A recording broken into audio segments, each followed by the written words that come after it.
అపోస్తలుడైన పౌలు గారు చెప్తూ ఉన్నారు. అయితే ఇక్కడ యేసుక్రీస్తు ప్రభు స్వయంగా ఏం చెప్పాడు? నేను మీ యొద్దకు ప్రవక్తలను పంపుదును అని.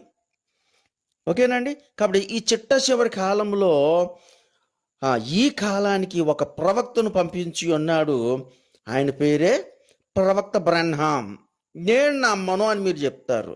సహోదరుడా, దయచేసి లేఖనాలను మీరు పరిశీలించి ఈ కాలానికి ఆయన పంపించబడ్డా లేదా, ఆయన వెంబడించినటువంటి సూచనలు ఏంటి, ఆయన చెప్పినటువంటి వాక్యం ఏంటి, ఆయన తీసుకొచ్చింది ఏంటి, ఆ ముద్రలు ఏంటి, ఇవన్నీ కూడా మీరు కూలంకషంగా పరీక్షించి పరిశీలించి అప్పుడు చెప్పాలి. మీరు కొంతమంది ఏమంటారంటే అసలు ప్రవక్తలే లేరు, ఈ కాలానికి అసలు ప్రవక్తలు లేరు అంటారు.